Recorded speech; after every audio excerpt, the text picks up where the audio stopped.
Ito yung first smokehouse na nakainan namin dito sa may Montalban. Yung mga karne dito, dahan-dahang pinauusukan hanggang sa maluto sa loob ng 8 to 14 hours. Only rice pa dito at yung pinakamura, 89 pesos lang. Habang hinihintay nyo pa yung order nyo, pwede kayo mag-billiards, darts, board games, tsaka arcade. At dito lang ito sa may Masong Smokehouse. Nasa may bungad lang sila ng Montalban dito sa may Barangay Burgos sa may De La Costa. Kung magkukommute kayo, baba kayo dito sa may Inares Hospital. Tapos sa kanto may pila ng tricycle na color white at sabihin nyo sa may bungad lang kayo ng De La Costa. Mas maganda nga pala ipin nyo na lang sa Google Maps to para mas madaling mahanap. Pwede nga sana tong lakarin kaso binaha sila dito at ayan medyo maputik pa nga. Ito nga pala yung pangalawang beses na kakain kami dito. Mas maganda nga pala mag-chat muna kayo sa page nila bago kayong pumunta kasi madalas silang sold out. Dati hindi pa sila only rice kaya nung pagbalik namin natuwa kami. Kasi ngayon 89 lang naka-only rice na. Ito nga pala yung pinakamura nila na smoked beef pares halagang 89 pesos. 99 pesos naman para dito sa smoked cheesy jalapeno sausage at smoked beef kare-kare. Ito naman yung smoked pork with chili con carne sa halagang 229 pesos. At ito yung best seller nila na smoked beef na 229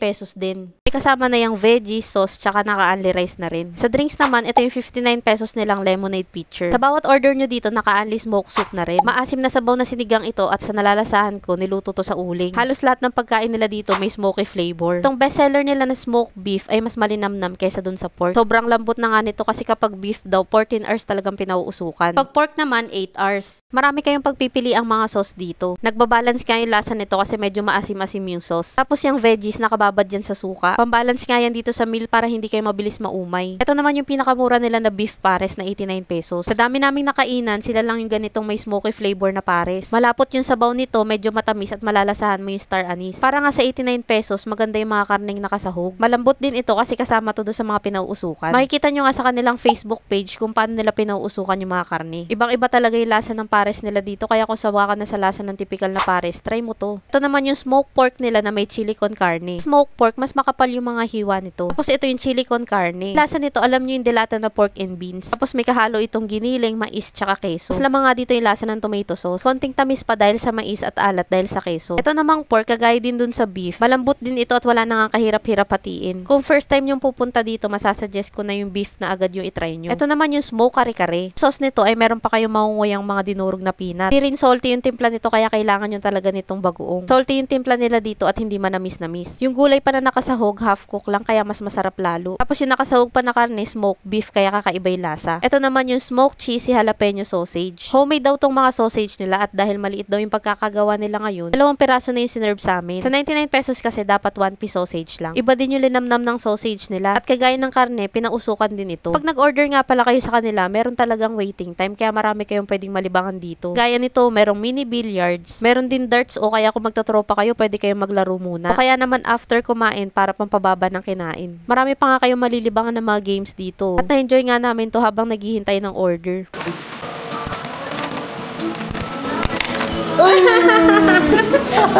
Kaya ano pa hinihintay nyo, try nyo na rin dito sa First Smokehouse dito sa may Montalban, Rizal. Masasarap ang pagkain nila at meron pa kayong malilibangan. Kaya naman napakasulit dayuhin itong Masong Smokehouse. Siya nga pala kaya namin to na-discover noon dahil sinadjust lang din sa amin to sa comment section. Maraming salamat nga po pala sa mga comment nyo kasi marami kaming nadidiscover dito sa may Montalban.